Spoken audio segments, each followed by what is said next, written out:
Buenas tardes. La Coordinación de Extensión Universitaria de la Universidad Autónoma Metropolitana Unidad Iztapalapa, en colaboración con el programa Domingos en la Ciencia de la Academia Mexicana de Ciencias, les dan la más cordial bienvenida a la tercera conferencia del ciclo Lunes en la Ciencia Invierno 2019.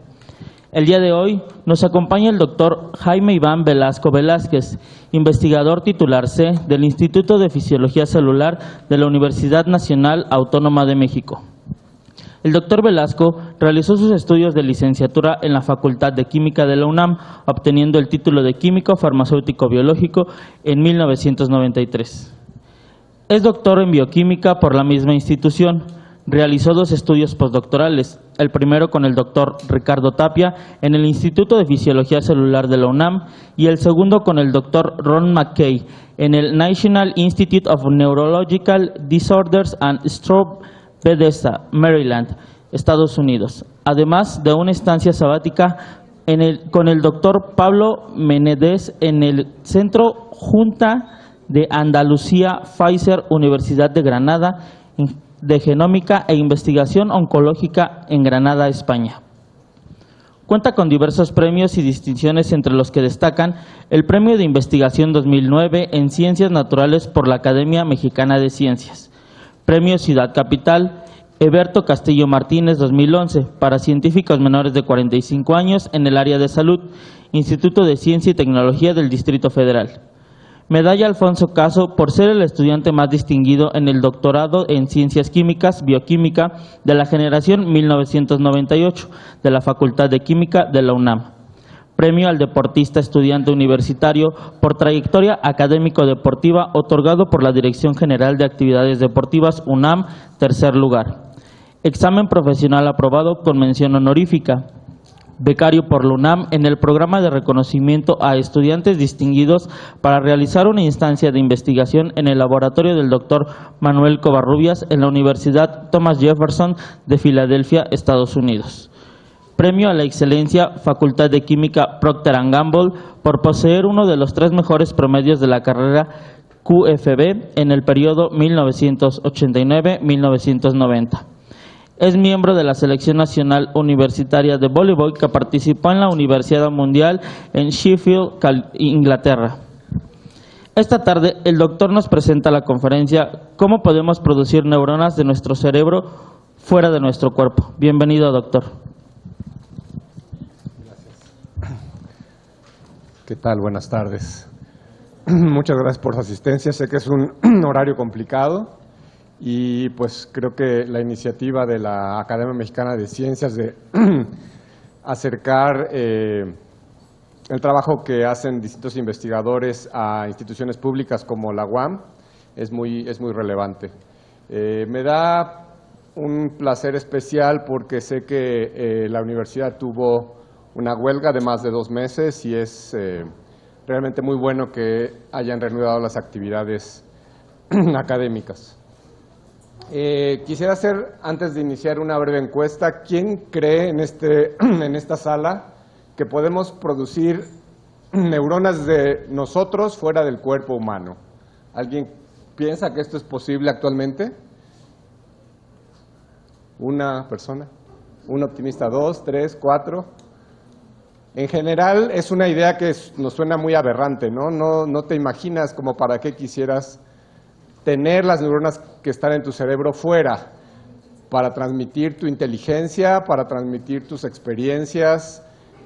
Van a ver que no va por ese lado. En realidad el interés es mucho más científico y mucho más aterrizado, pero esto ya se puede hacer en los laboratorios. No es algo tan complicado, es algo que tomó mucho tiempo, pero en realidad esto es una realidad. Ya se pueden producir neuronas que realmente están derivadas de una persona o un paciente de una enfermedad, y al hacer un procedimiento complejo de expresión genética podemos ahora hacer que estas células de la persona regresen a un estado muy primitivo y luego producir neuronas por métodos que describiré a continuación. Mi adscripción principal está en la UNAM, en el Instituto de Fisiología Celular, la División de Neurociencias, pero también hace algunos años ya hemos nos hemos vinculado de forma muy importante con el Instituto Nacional de Neurología y Neurocirugía. Nuestro interés es tener tejido de pacientes con la enfermedad de Parkinson para realizar el tipo de estudios que les describiré posteriormente. Entonces, a pesar de que esto es todos los proyectos que realizamos en mi laboratorio son de ciencia básica, sí tratamos de acercarnos a la biomedicina al realizar estudios con pacientes. Bueno, debo empezar diciéndole que el cerebro humano es lo más complejo que conocemos. Uno podrá argumentar que, por ejemplo, el número de estrellas en el universo es más grande que las neuronas que tenemos en la cabeza. Sin embargo, la gran diferencia es que las células de nuestro cerebro tienen que convivir y comunicarse de manera eficiente para poder realizar las funciones que tienen asignadas. ¿Y cuáles son esas funciones? Pues todas las que nos hacen humanos y nos dan personalidad. Nos permite aprender, almacenamos recuerdos, controla los movimientos voluntarios, tiene esta cantidad de neuronas y además de esto, las conexiones que se establecen entre esta neurona es realmente un número muy superior a este. Lo que ocurre durante el desarrollo es que las neuronas van generándose, van naciendo, después adquieren una madurez que les permite realizar su función, son células excitables, responden ante estímulos eléctricos o químicos y después navegan con sus axones para hacer contacto con otras neuronas. Y eso después da lugar a circuitos funcionales que están ya bastante bien descritos para muchas de las funciones y al perderse alguno de estos pasos o bien la producción suficiente de neuronas o la guía para alcanzar los blancos de cada uno de este tipo de células o bien los circuitos se modifican de alguna manera, estas funciones están alteradas y se llega a un estado patológico. Lo que les voy a platicar hoy tiene mucho que ver con un tipo particular de células que se conocen como células troncales, coloquialmente en español también se conocen como células madre. Y estas células tienen dos características muy importantes y realmente interesantes. Uno es que pueden autorrenovarse en un estado no diferenciado, todavía no han adquirido una función terminal, pero de manera simultánea pueden diferenciarse y producir neuronas o células que secretan insulina, células musculares, glóbulos blancos, glóbulos rojos. Entonces, mucho de lo que somos proviene de distintos tipos de células troncales. Y esas células troncales se encuentran desde etapas muy tempranas del desarrollo. Del lado izquierdo pueden ver un cigoto, un óvulo fecundado que ha sufrido segmentación para alcanzar este estadio que se llama mórula. Las mórulas no se han implantado todavía en el útero en el caso de los mamíferos. Y el huevo fecundado es la única célula que se considera totipotencial. Este huevo fecundado o cigoto no es una célula troncal porque no hemos demostrado aún que puede autorrenovarse.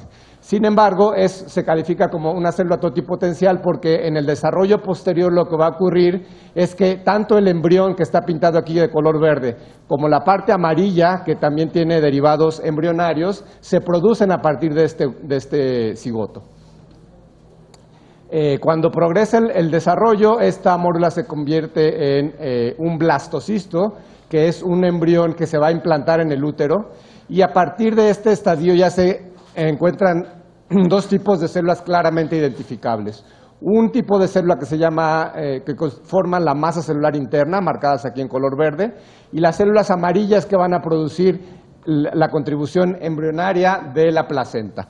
Entonces, pueden ver que aquí hay una segregación en fenotipos celulares que van a tener una función asignada, y en estos estados tan tempranos del desarrollo ya se pueden aislar células troncales. Si se toman las células de color verde y se mantienen en condiciones muy especiales, lo que se puede obtener es que se estimule la diferenciación a derivados de las tres capas germinales. La formación de estas capas es un proceso que ocurre ya cuando el embrión se ha implantado y que se conoce como gastrulación. Y entonces estas células troncales se denominan pluripotenciales porque tienen la habilidad de generar células representativas de las tres capas germinales. Son las células más primitivas, son las células que pueden producir cualquier tipo de célula en un organismo adulto. Cuando el desarrollo continúa y se encuentran ya órganos y tejidos, lo más común es encontrar a células troncales multipotenciales. Los ejemplos de aquí son bastantes y muy claros en su capacidad de diferenciación. Si uno aísla células de la médula ósea de un organismo adulto, esas células son células troncales hematopoyéticas y pueden producir los glóbulos blancos, los glóbulos rojos, las plaquetas. Si esta célula multipotencial se aísla del cerebro en desarrollo, esta célula puede diferenciar en neuronas, en astrocitos y en oligodendrocitos, pero no puede producir células musculares o células del páncreas endocrino. Entonces, mucho del potencial de diferenciación de las células troncales se asocia con su origen. Esta fotografía de aquí fue tomada por una colaboradora del laboratorio y es un anuncio que ustedes pueden encontrar en muchos lugares. Este en particular se tomó en una central de autobuses y es un anuncio que dice que las células madre pueden curar todo lo que dice de este lado: calvicie, ceguera, sordera, lupus, fibrosis, Alzheimer, accidentes vasculares, lo que a ustedes se les ocurra, teóricamente se podría curar con células troncales. Incluso eliminación de arrugas en estas partes del cuerpo. Sin embargo, esto no es del todo preciso. En realidad hay muy pocos tratamientos médicos que se han derivado por el uso de células troncales. Y esta es una preocupación importante en el campo de las células troncales.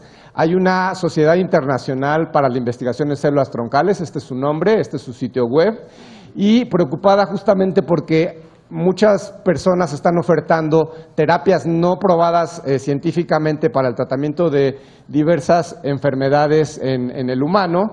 Se han hecho manuales que orientan a los pacientes para aconsejarles cómo proceder en caso de querer participar en un estudio piloto, en un ensayo clínico que involucre a las células troncales en un procedimiento que no ha sido verificado lo suficiente por la ciencia. Esta es una guía que está traducida al español de 2008. En 2017 hubo una versión posterior por la misma sociedad y aquí se detalla también diversos aspectos asociados con la investigación con células troncales. Y se van a dar cuenta hacia adelante porque es importante la discusión en esta área, tanto en la investigación como en el traslado clínico de tratamientos que puedan involucrar a las células troncales.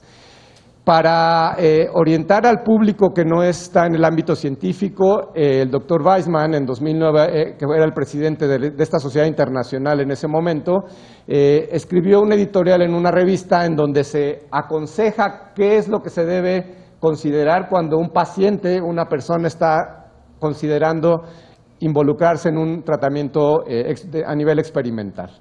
Lo primero es que el médico tratante tiene que ser capaz de demostrar que este método se ha probado en animales experimentales y ha funcionado.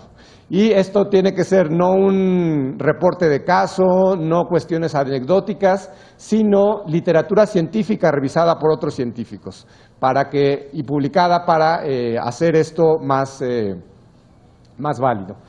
La segunda parte muy importante es que se tiene que someter el protocolo a la aprobación de un comité de bioética que esté en la clínica o en el hospital.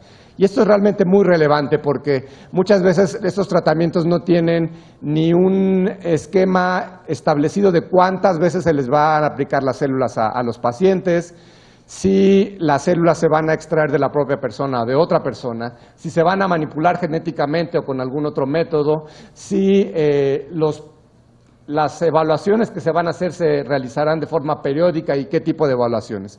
Todo esto tiene que estar muy bien especificado en el protocolo para tener parámetros que se puedan comparar con otros estudios. Y por último, en la FDA, en el caso de Estados Unidos, la COFEPRIS en nuestro país, tiene que dar una autorización sanitaria para la obtención, almacenamiento y procuración de células en los pacientes. Entonces hay tres niveles: el paciente, la clínica y una instancia a nivel local o federal que regule este tipo de tratamientos.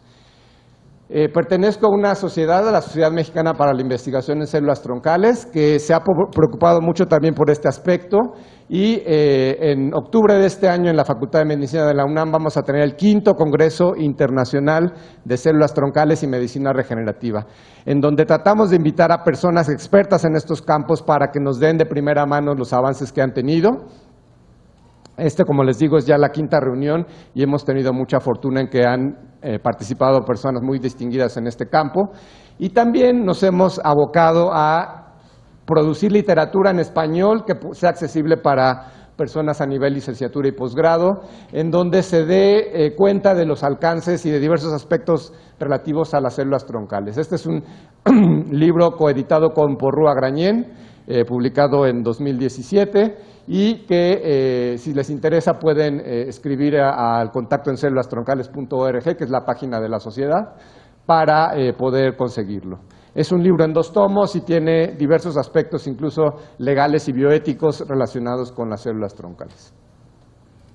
Bueno, pero lo que les platicaré hoy tiene que ver con el desarrollo del sistema nervioso central, cómo se producen las neuronas en nuestro cuerpo. El sistema nervioso central y la piel se derivan del ectodermo. Este ectodermo es inducido por sustancias solubles secretadas por el mesodermo, en particular la notocorda, y este ectodermo entonces se convierte en neuroectodermo. Pueden verlo aquí, es un epitelio, hay una célula de ancho en este epitelio, pero después de que ha ocurrido esta inducción neural, lo que ocurre es que hay un cerrado del tubo neural, y esta estructura es realmente muy característica del sistema nervioso central en desarrollo.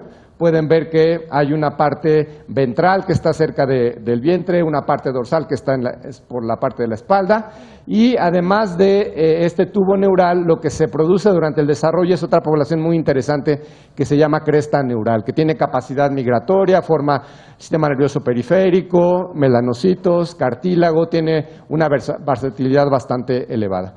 Pero centrémonos ahora en lo que ocurre en el sistema nervioso central. Este tubo neural está a todo lo largo del embrión y puede verse desde la parte más caudal, cerca de la cola, hasta la parte más rostral, en la cabeza, y está subdividido en 4 grandes regiones: la médula espinal, el cerebro posterior, el cerebro medio y el cerebro anterior.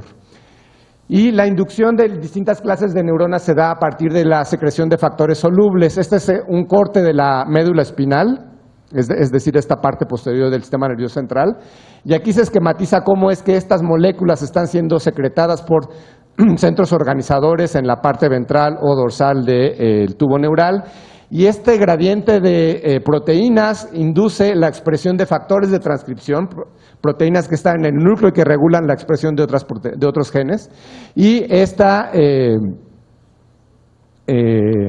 estos gradientes de concentración son interpretados para la diferenciación de distintas clases de neuronas en el eje anteroposterior o dorso ventral. Entonces, esto lo conocemos gracias a los estudios que se han realizado con animales experimentales. Otra cosa que conocemos muy bien es que la diferenciación del sistema nervioso central se da en oleadas. En etapas prenatales en roedores, lo que observamos inicialmente es la producción mayoritaria de neuronas. En etapas cercanas al nacimiento, lo que se está produciendo a partir de las células troncales neurales son astrocitos. Y por último, después del nacimiento, lo que se producen son oligodendrocitos. Estas células tienen funciones claramente asignadas. Las neuronas son las que se comunican entre sí, disparan potenciales de acción, liberan neurotransmisores. Los astrocitos durante mucho tiempo se pensó que eran células de soporte y que proporcionan factores tróficos para la supervivencia de las neuronas. Y los oligodendrocitos son las células que recubren los axones de las neuronas y permiten una correcta transmisión del potencial de acción. Entonces, este es un esquema general de cómo se da la diferenciación de células troncales neurales durante el desarrollo. Sin embargo, ha habido también intentos de producir neuronas no a partir de células que se aíslen del sistema nervioso central en desarrollo, sino a partir de células pluripotenciales, estas que decíamos que están presentes en etapas muy tempranas y que pueden generar cualquier tipo de células en un organismo adulto. En 1981, Gail Martin, el grupo de Martin Evans, ella trabajando en Estados Unidos y él en Reino Unido, describieron el aislamiento y el mantenimiento de células troncales embrionarias de ratón. En inglés los pueden encontrar con estas siglas, embryonic stem cells, y estas células crecen en colonias, son células que no tienen una morfología muy distintiva, en realidad son células con un citoplasma muy pequeñito, un núcleo muy grande, y que se agrupan en estas colonias. Estas son colonias de células que están creciendo. Este estado pluripotencial está regulado por la expresión de factores transcripcionales, estas proteínas que les mencioné que son importantes para la expresión de distintos genes. Entonces hay proteínas importantes para regular el estado transcripcional, como OCT4, SOX2 y NANOG. Estos factores transcripcionales se expresan en células pluripotenciales y permiten que se mantengan sin diferenciarse.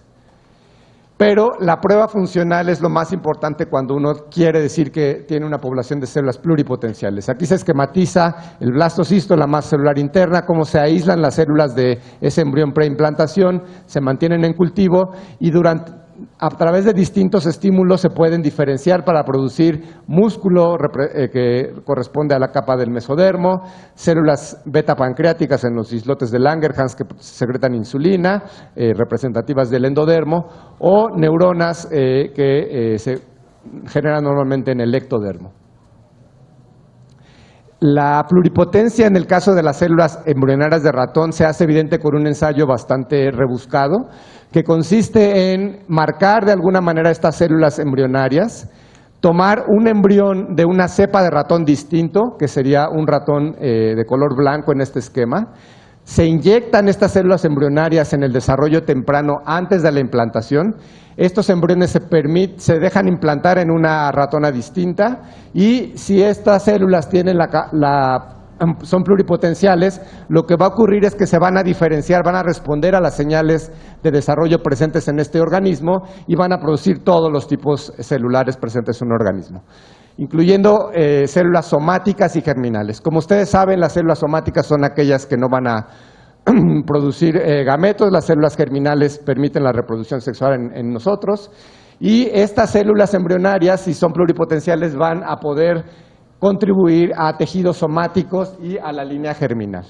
Entonces, si uno hace una modificación genética en estas células azules, por ejemplo, la eliminación de un gen, lo que va a ocurrir es que al introducirlas en este embrión en desarrollo, van a producirse gametos que están modificados genéticamente, como se hizo con las células azules. Y después la reproducción de estos organismos va a tener como resultado la eliminación de genes y nos permite estudiar de manera muy específica cómo es que se da cómo es que estos genes participan en distintos procesos en el desarrollo o en la fisiología normal. Este ensayo tan bizarro que se muestra aquí se podría representar más o menos por este ensayo, en donde se forman quimeras, no entre distintas especies, pero sí entre ratones. Y los ratones en realidad sí tienen este aspecto. Tienen manchas en el pelo que son de distintos colores, café y blanco, por ejemplo, y eso es una indicación de que el quimerismo o la contribución de las células que se trasplantaron al blastocisto pudo generar las células de la piel.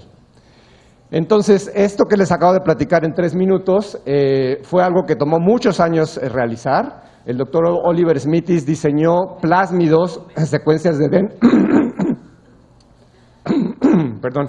secuencias de DNA que podían dirigirse al gen de interés y sustituirlo mediante la replicación del DNA. Martin Evans aisló a las células embrionarias que les platiqué de blastocitos de ratón, y Oliver Capecchi pudo hacer estas cruzas para causar la eliminación de un gen en un organismo completo, y estos ratones se conocen como ratones knockout, porque el gen está ausente de su genoma.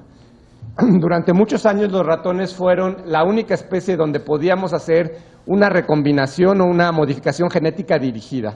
Eso ha cambiado radicalmente en los últimos tiempos. Como ustedes saben, hay métodos de edición genómica muy poderosos como el de CRISPR-Cas9, en donde se tiene una guía de RNA que se introduce a la célula y una nucleasa va a causar cortes en ese sitio.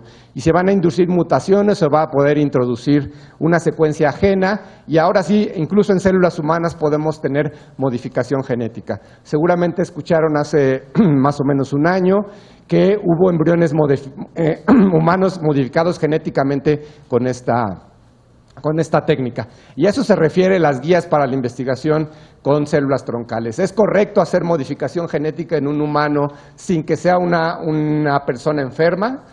Solamente con el objetivo de saber si es posible, lo que es claro que sí puede ocurrir. Y, por ejemplo, esa modificación genética en humanos va a permitir hacernos más inteligentes, hacernos más rápidos. ¿Qué objetivo o cuál es la finalidad última que tendría esta modificación genética? Todas esas preguntas están en el debate actualmente en este campo. Voy a tratar de aterrizar un poquito más lo que les presentaré a continuación. El laboratorio hemos trabajado muchísimo en pasar de estas células troncales embrionarias por distintos métodos para producir células troncales neurales, las que pueden producir neuronas, astrocitos y oligodendrocitos. Estas células están presentes también en el desarrollo. Cuando el ectodermo forma el sistema nervioso central, uno puede disectar los hemisferios cerebrales, el cerebro medio, la médula espinal, disociar este tejido y mantener células troncales neurales en cultivo. En el cerebro adulto también hay dos regiones que incluso en el humano se han identificado y que permiten la producción de nuevas neuronas en organismos adultos como roedores. Y esto se ha tratado de asociar con distintas funcionalidades en los roedores sobre todo. Hay dos regiones, uno en la zona subventricular. Estas células troncales producen neuroblastos que se diferencian terminalmente en el bulbo olfatorio y eso podría contribuir a recordar o aprender nuevos aromas, que es un sentido muy relevante para la supervivencia de los roedores. También hay otra región del cerebro que se llama hipocampo, que se asocia con procesos de aprendizaje y memoria, y en esta región también existen células troncales neurales que constantemente están produciendo nuevas neuronas, incluso en el cerebro de los humanos. Esta neurogénesis se trata de asociar con ciertas funciones, pero realmente no ha habido estudios concluyentes de cuál es la función fisiológica que está ocurriendo. Muchas de estas neuronas que están naciendo en nuestro cerebro adulto mueren, y solamente algunas logran sobrevivir e integrarse a los circuitos funcionales en el cerebro. Entonces, lo que les platicaré hoy no tiene que ver nada con esto, pero sí quería mencionárselo.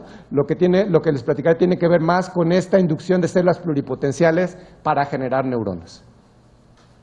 Entonces, como les dije, en 81 se generaron las primeras líneas de células troncales o ES de ratón. Y en 98 el doctor Jim Thompson en la Universidad de Wisconsin derivó las primeras líneas de células troncales embrionarias de humano. ¿Cuál creen que haya sido el origen de estas líneas? ¿De dónde obtuvo el material para poder generar líneas de células troncales embrionarias?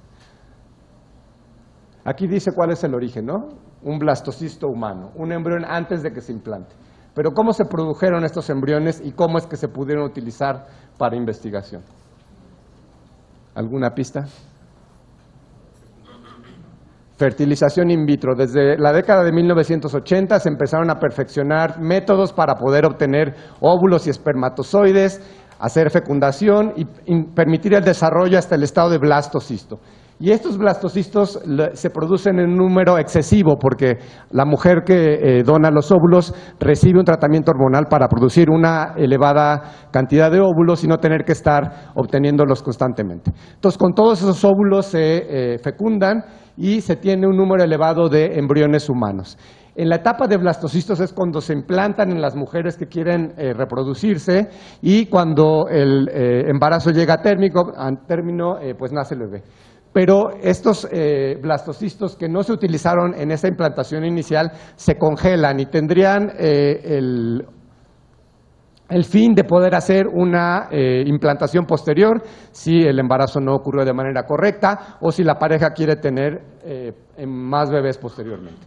Entonces, el doctor Thompson tenía un gran vínculo con estas clínicas de fertilidad, gracias.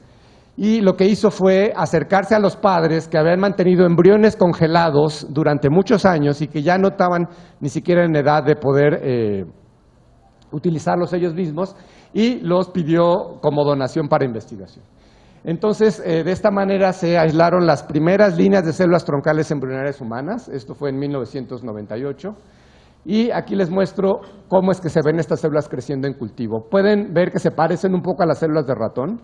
Estas son las colonias que se forman de células pluripotenciales y pueden notar que esta tiene un aspecto distinto en esta zona. Esta es una zona de la colonia que está diferenciando espontáneamente. Estas células embrionarias en realidad son un artefacto que hemos creado en el laboratorio. Su comportamiento no es el normal. Cuando ellas están en un embrión, lo que hacen es progresar hacia la diferenciación y generar al embrión. En este caso tratamos de mantenerlas en estado pluripotencial, pero la tendencia a diferenciar está presente. Entonces es muy importante estar pendiente de que no se tengan estas diferenciaciones espontáneas, porque lo que queremos es partir de células pluripotenciales para, por diversos métodos, producir las neuronas que queremos en el laboratorio. Esta es la línea celular H9 del Dr. Thompson. También trabajamos con la línea H1, pero pues básicamente la morfología que presentan es esta. En el caso de células humanas no es correcto manifestar el potencial de diferenciación a través de la formación de quimeras con otras especies. Es decir, no podemos poner células de humano en un embrión de ratón para saber si son pluripotenciales y generan quimeras. El ensayo que se utiliza en este caso involucra a ratones inmunodeficientes, los cuales tienen un sistema inmunológico abatido y pueden soportar el crecimiento de células pluripotenciales humanas. Entonces, estos ratones se inoculan subcutáneamente con las células y después de 6 a 8 semanas lo que se obtiene es un tumor bastante particular. Un tumor que no es metastásico, pero que tiene, al analizarse histológicamente, tejido epitelial, cartílago, tejido conectivo. Es un tumor que incluso a veces puede presentar cabello porque las células están diferenciando de forma espontánea. Esta es la prueba de pluripotencia en el caso de células humanas. Y la tenemos que realizar para estar seguros de que lo que estamos trabajando son células pluripotenciales. Estas son imágenes de una línea de células embrionarias humanas que tenemos. La transdujimos con un lentivirus para que exprese la proteína verde fluorescente y así la podamos identificar de manera más fácil. Solo les quiero mostrar algunas imágenes de cómo se ven estos factores que regulan el estado pluripotencial. OCT4, SOX2, NANOG están expresándose en estas líneas. Este es un cariotipo que realizamos de forma rutinaria para saber que el fenotipo de estas células sean 46XX. Esta es una línea derivada de una mujer. Y realizamos el ensayo de formación de teratomas, haciendo cortes histológicos y una tinción muy sencilla con hematoxilina y eosina, podemos ver la diferenciación que ocurre en estos tumores. Y esta es una imagen de inmunofluorescencia en donde se ven las células GFP positivas que también tienen el aspecto de las 3 capas germinales. Entonces estábamos seguros de que estábamos trabajando con células pluripotenciales humanas y empezamos a estimular estas células con distintos compuestos y factores de crecimiento para producir un tipo particular de neuronas que es del interés del laboratorio, las neuronas dopaminérgicas. Estas son las que se pierden en los pacientes con Parkinson. Y pues como pueden ver, esto es un procedimiento bastante complejo, involucra una gran cantidad de compuestos y por lo menos un mes para poder tener las neuronas terminalmente diferenciadas. Hicimos estudios de secuenciación de RNA, seguramente han escuchado ustedes este tipo de estudios en donde se tiene células que están creciendo, se lisan, se aísla el RNA y se hace secuenciación de todos los transcritos que están presentes en estas células. Y durante el proceso de diferenciación tenemos 3 etapas muy marcadas, el día 0, el día 14 y el día 28. Y pueden ver que en esta escala de color, en donde los colores, el tono azul representa una expresión baja y el tono rojo una alta expresión, los patrones van cambiando de manera muy marcada en todos estos genes que están marcados del lado derecho.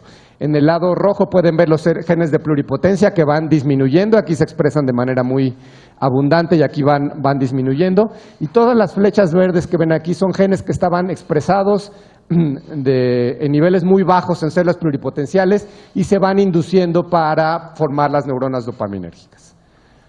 No solamente eso, sino que verificamos que estas células que expresan la proteína verde fluorescente formen precursores neurales positivos a anestina, expresen este factor transcripcional característico de las neuronas dopaminérgicas y tengan la enzima que permite la síntesis de catecolaminas. Realizamos en colaboración con José Vargas registros electrofisiológicos en estos cultivos y pudimos observar los potenciales de acción característicos de las neuronas. También verificamos que estas neuronas liberen dopamina al medio al estimularse con alto potasio. Entonces estamos ya en un punto en donde de forma rutinaria podemos tomar células pluripotenciales humanas, inducirlas, producir neuronas funcionales que pueden liberar dopamina. Y un interés grande del laboratorio es utilizar estas células en modelos animales de la enfermedad de Parkinson. De eso no les voy a platicar hoy, pero realizamos trasplante en diversos modelos animales. Lo siguiente que les quiero contar es cómo es que progresó un campo que se llama reprogramación celular. Pero para eso antes tengo que decirles que desde hace muchos años existe un interés grande en la clonación. Este proceso ocurre de forma natural. La clonación es generar un organismo independiente genéticamente idéntico al que le dio origen. Y esto ocurre de forma natural en plantas. Si uno toma una rama de una planta y la pone en el suelo y la riega, es posible tener una planta independiente, pero que tiene el mismo genoma de la planta original. Las planarias son un organismo muy interesantes, se pueden segmentar hasta en 64 partes y cada una de esas partes va a generar un nuevo organismo. Y esos también son clones por compartir la información genética. En la naturaleza esto ocurre eventualmente cuando el cigoto sufre la primera segmentación y se separan, las células no permanecen como un solo organismo. Eso da lugar a los gemelos idénticos. Estos son organismos que también tienen el genoma idéntico entre sí. Sin embargo, esta duplicación o copia genética despertó el interés desde hace mucho tiempo de investigadores que se preguntaban, ¿un organismo en estado adulto que contiene células somáticas que han sufrido todo el proceso de diferenciación puede ahora generar un nuevo organismo? Y la manera que tuvieron para abordar esto fue utilizando a esta especie de ranas, las ranas Genopus, y estas ranas tienen una característica muy importante. Como pueden ver, estos estudios empezaron ya hace bastante tiempo. Los ovocitos de las ranas son realmente muy grandes, son células casi macroscópicas y que se pueden manipular muy fácil. Entonces el doctor John Gurdon en Reino Unido empezó a tomar los ovocitos de las ranas, les extrajo el pronúcleo, el material genético que tenían, y luego empezó a obtener núcleos de células somáticas del epitelio de las ranas, primero como renacuajos y después como ranas adultas. Lo que hizo entonces fue recuperar el núcleo de esa célula somática, trasplantarlo en el ovocito y estimular su desarrollo.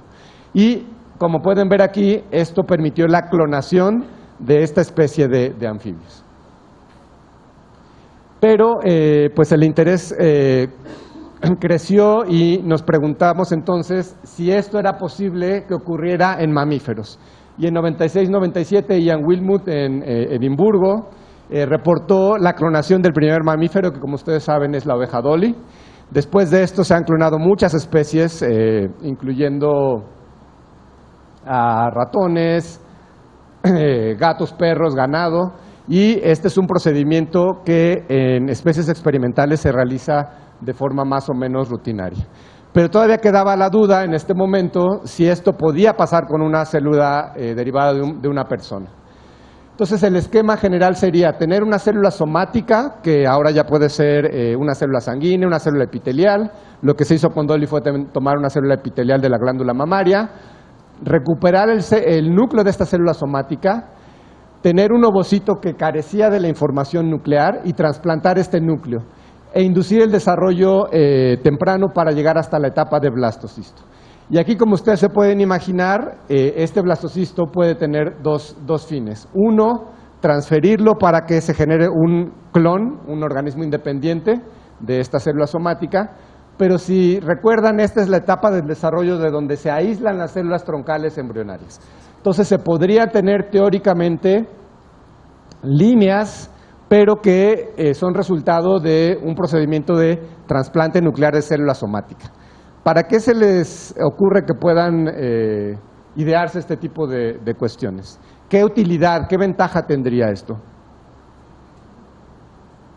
Cuando se realizan trasplantes, ¿cuál es la limitante principal?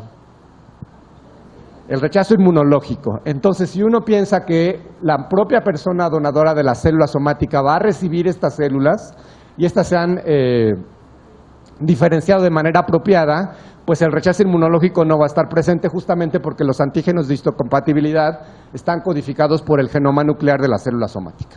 Entonces, cuando esto ocurrió, la gente estaba muy contenta porque dijo, bueno, ahora todas las enfermedades van a poder tratarse así.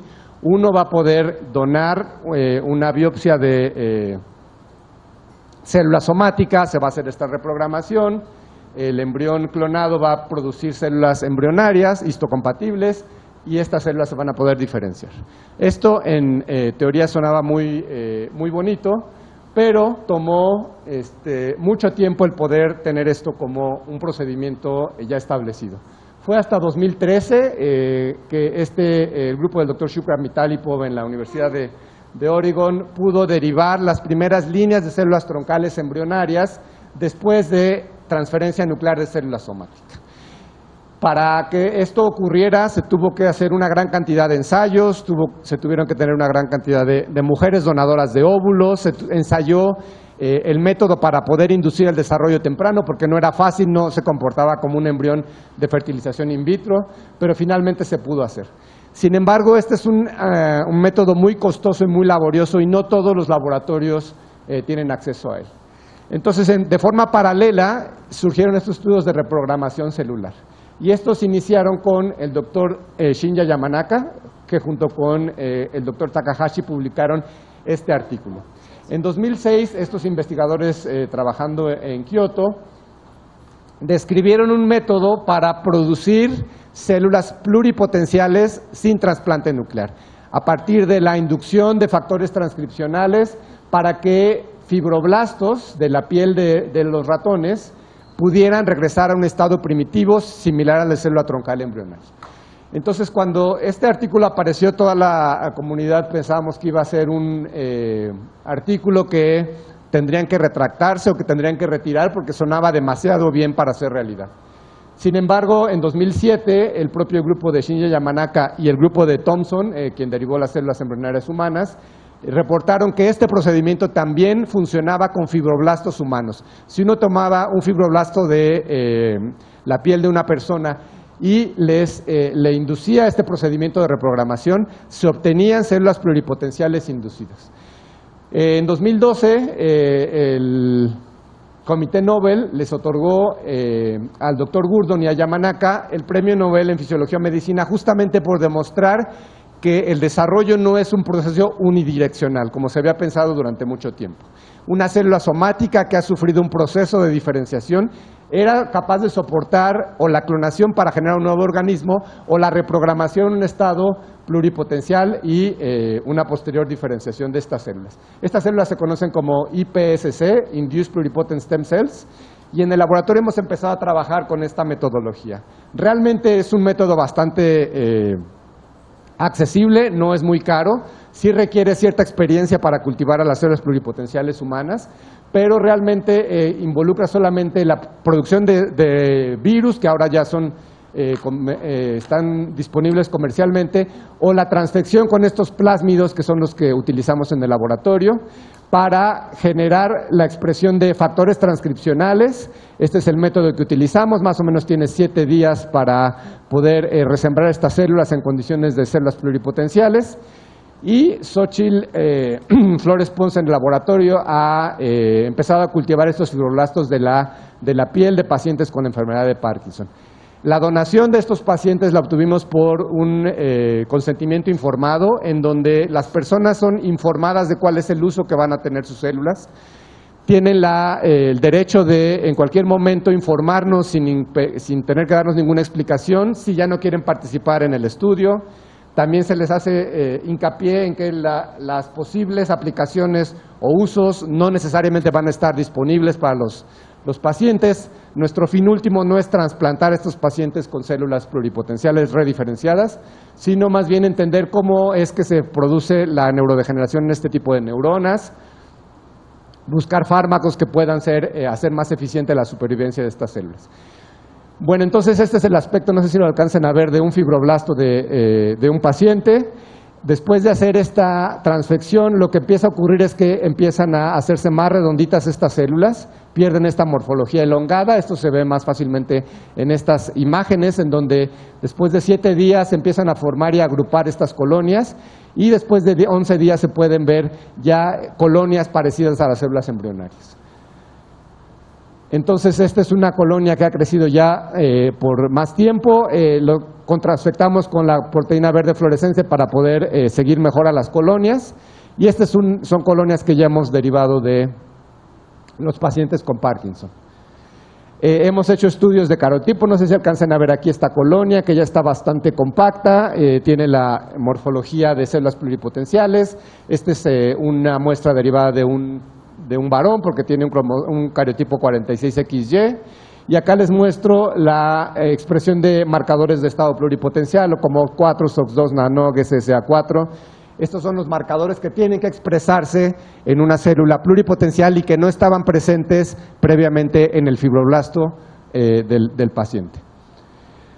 La última parte que les quiero platicar tiene que ver con un método que se describió en 2013 que consiste en la derivación de organoides cerebrales. Esto suena también un poco como de ciencia ficción, pero si uno toma células pluripotenciales, las agrupa en este método de diferenciación conocido como cuerpos embrioides y las mantiene en agitación, lo que se obtiene son estructuras parecidas al cerebro humano. Todo esto está hecho con células humanas, células pluripotenciales de personas, y incluso en este trabajo se derivaron células iPS de un paciente que presentó microcefalia. Este es un desorden en donde el tamaño del cerebro es más pequeño. Y haciendo la reprogramación de estas células y organoides cerebrales, se pudo obtener un fenotipo parecido al que estaba presente en el paciente. Es decir, las células reprogramadas generaron organoides de menor tamaño que el de personas normales. Entonces, esta es una herramienta poderosa tanto para entender el desarrollo del cerebro, que es básicamente inaccesible en el caso de los humanos, como para entender procesos patológicos que están ocurriendo y que se pueden eventualmente utilizar para diseñar mejores tratamientos en padecimientos. Entonces, en el laboratorio hemos empezado a hacer estos organoides cerebrales. Fíjense qué curioso, tienen este arreglo aquí, son como especie de burbujitas que le están saliendo a los organoides. Estos son los distintos días que están representados aquí. Estos son axones que están saliendo ya del organoide que está de este lado. Y también hemos hecho una tinción, aquí no se ve muy bien el rojo, pero lo que les quiero enfatizar es esa estructura que está presente aquí, que si ustedes recuerdan semeja al tubo neural en desarrollo que les presenté como un esquema, y pues que nos permite hacer los estudios relativos a cómo se está dando la diferenciación de estas células pluripotenciales, con la gran ventaja de tener tejido de pacientes con Parkinson. Estamos interesados en producir neuronas dopaminérgicas que expresan tirosina hidroxilasa, y ese es el tipo de organoides cerebrales que estamos realizando en el laboratorio. Bueno, todo lo que les platiqué aquí está, creo que resumido en esta diapositiva. En donde nos encontramos ahora es ante esta posibilidad de tener una biopsia de una persona, que puede ser una persona sana o bien una persona que ya tiene un padecimiento, tomar fibroblastos o células mononucleadas de la sangre para hacer la reprogramación con distintos métodos, obtener células pluripotenciales inducidas específicas de esta persona, y aquí estas células se pueden diferenciar a neuronas dopaminérgicas, a células beta pancreáticas, a células hematopoyéticas, y se pueden probar drogas que pudieran incrementar la supervivencia, incrementar la funcionalidad, distintas drogas para poder incidir en un proceso que queremos ser más eficiente o que queremos evitar. Esto ya sin la intervención, sin la participación directa del paciente, solamente el paciente tuvo que donar esta biopsia inicialmente. Otro aspecto importante es que si producimos neuronas dopaminérgicas de las personas con Parkinson, podemos tratar de entender a nivel celular y molecular cuáles son los eventos que están causando la muerte de estas neuronas. Y pues, esto podría ser útil para entender los mecanismos de patogénesis. En la perspectiva de que esta enfermedad hubiera sido causada por una mutación genética, ahora, como les digo, hay una gama grande de herramientas de edición genética en donde se pueden corregir mutaciones presentes en las células pluripotenciales inducidas. Este sistema CRISPR-Cas9 es el que ha tenido mayor auge, y se pueden hacer correcciones dirigidas en genes o en mutaciones presentes en estas células para tener células iPS corregidas en esta mutación. Y estas células pueden diferenciarse, producir neuronas o cualquier otro tipo de células, y con la gran ventaja de que esto podría trasplantarse nuevamente en la persona para recuperar función. Y esto otra vez suena en teoría bastante bonito, pero existen limitantes importantes. ¿Cuáles son las limitantes actuales? Uno, que esta diferenciación no siempre es 100% eficaz. en esta diferenciación que tenemos nosotros en el laboratorio, además de neuronas dopaminérgicas, producimos otro tipo de neuronas, y uno quisiera tener una pureza tal que solamente permita el trasplante de las células deseadas. Como ustedes recordarán, las células iPS, antes de diferenciar, producen teratomas. Entonces, uno no quisiera que en este procedimiento de diferenciación quedaran células pluripotenciales residuales, porque al recibir el paciente estas células, pues va a generar complicaciones. Y luego la otra cosa como muy importante es que no en todos los casos las enfermedades no en todos los casos se han diseñado los métodos suficientemente refinados para poder hacer los trasplantes, por ejemplo, de neuronas en el cerebro de estos pacientes. Y entonces es una limitante también importante. El nivel de madurez de estas neuronas y la forma en la que se van a introducir en el cerebro de los pacientes también es una limitante. Y bueno, también se acordarán de la parte de la regulación sanitaria. Estas células tienen que cumplir estándares para poder aplicarse en los pacientes. Bueno, lo que les platiqué hoy tiene que ver con que las células troncales embrionarias se aíslan de embriones preimplantación y son pluripotenciales porque pueden generar células presentes en un organismo adulto. Y durante muchos años se han establecido estos procedimientos para producir neuronas a partir de células pluripotenciales. Las células reprogramadas, las células pluripotenciales inducidas, van a ser útiles en esta búsqueda de fármacos y también en permitirnos conocer cuáles son los mecanismos que están subyaciendo la aparición de distintas enfermedades. Los organoides cerebrales son una herramienta importante para poder conocer eventos del desarrollo que ocurren en el cerebro humano sin tener necesariamente que involucrar a fetos o embriones de nuestra especie, y también nos van a permitir modelar enfermedades, puesto que recapitulan muchas de las características de los pacientes. Y a pesar de que estas células troncales neurales, embrionarias, pluripotenciales inducidas pueden producir neuronas funcionales, al día de hoy no existe un procedimiento seguro para que un paciente pueda recibir neuronas y pueda curarse de Alzheimer o de Parkinson o de un accidente vascular cerebral o de una parálisis causada por la muerte de neuronas motoras en la médula espinal. Entonces, esto requiere todavía de experimentación en modelos animales y poder establecer los mejores procedimientos para hacer que estas neuronas se puedan integrar. Lo que les presenté hoy, sobre todo, fue realizado por Adolfo López Ornelas, que está por aquí. Él ha empezado la parte de diferenciación dopaminérgica de células humanas. Itzel Escobedo está trabajando en la parte de organoides cerebrales. Xochitl Flores Ponce, que no está en la foto, ha hecho todo el trabajo de reprogramación estado pluripotencial. Todo el trabajo de mi laboratorio está financiado por estas instancias. Y pues les quiero agradecer su atención y ojalá que tengan preguntas o comentarios.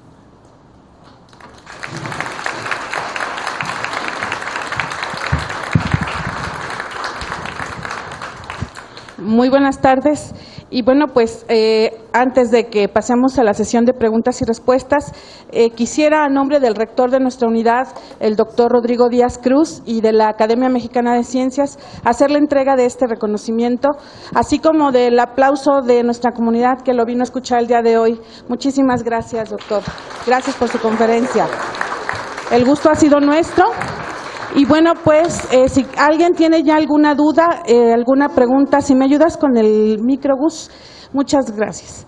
¿Alguna duda, algún comentario para el doctor? Por acá tenemos, allá al fondo, van para allá con el micro. Le dejo para sus respuestas.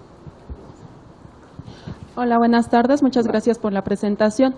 A mí, en cuestión, independientemente del método o el por qué hacen este procedimiento, me queda una duda muy creciente. Una neurona es una célula simple.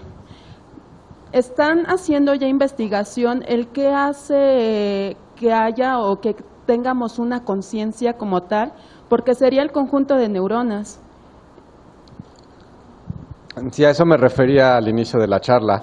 Hay funciones cognitivas que no comprendemos de forma absoluta y yo creo que a donde se orienta este tipo de estudios es a reparar condiciones patológicas. Entonces, mucho del interés está justamente sobre tipos de neuronas que están siendo afectadas por una degeneración. Entonces, eso es donde en ese área es donde se han hecho la mayor cantidad de estudios. La parte de la integración de funciones cognitivas elevadas como la memoria o la conciencia, en realidad todavía no la entendemos completamente y es difícil pensar que con un procedimiento como esto se pueda tener neuronas que incidan en ese tipo de comportamiento. En realidad mucho de lo que se hace es tratar de sustituir a las neuronas que se han perdido en un paciente y que está causando una disfunción y poder de alguna manera sustituir estas con neuronas de la misma clase que no causen un rechazo inmunológico. En la parte intermedia de la plática mencioné que hay células troncales neurales en el cerebro adulto de humanos y una alternativa a esto sería activar a estas células e inducirlas a producir el tipo de neuronas que se requiere en el cerebro de una propia persona. Esta perspectiva también está siendo explorada, pero pues es como complicado en dos aspectos. Uno, la presencia de estas células troncales neurales en el cerebro adulto está realmente muy restringida a dos regiones del cerebro. Y dos, el cerebro adulto es un ambiente que tiene cierta, ¿cómo decirlo? No es un ambiente plástico como un cerebro en desarrollo, en donde se están dando los procesos de navegación de axones para hacer contacto con las células sinápticas. Esos procesos en un cerebro adulto están interrumpidos por moléculas inhibidoras del crecimiento axonal. Entonces, la integración de nuevas neuronas, ya sea las que se producen dentro del cerebro o las que eventualmente se puedan trasplantar, está impedida o es más difícil justo por la presencia de estos compuestos inhibitorios del crecimiento axonal.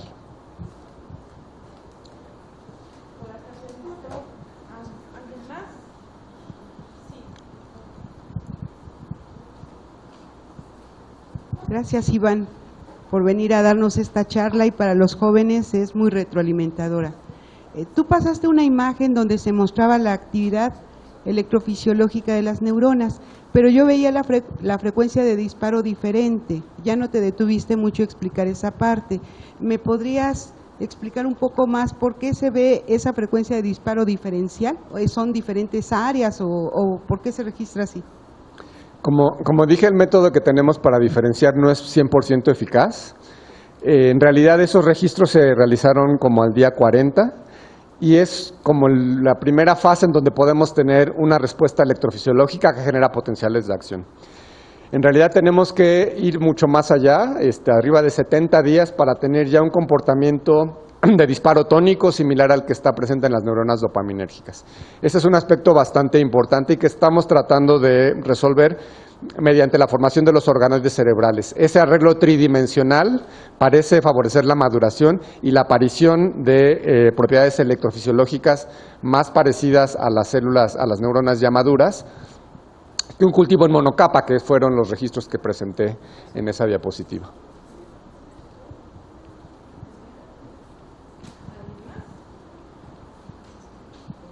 Sí.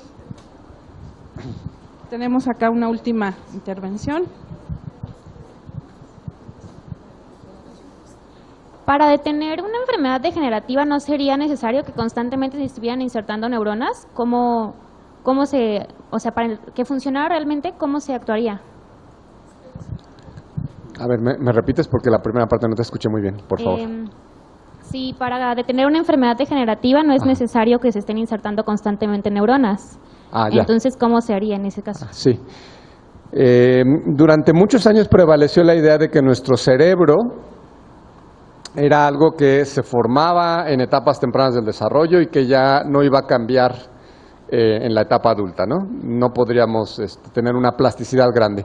Sin embargo, ya ahora hay mucha evidencia que hay plasticidad a nivel sináptico, hay rearreglos entre la comunicación que ocurre entre las neuronas, hay producción de nuevas neuronas. Y en relación a las enfermedades neurodegenerativas, estas regularmente tienen un desarrollo bastante tardado. Cuando aparecen los síntomas, esto es resultado de un proceso que duró mucho tiempo.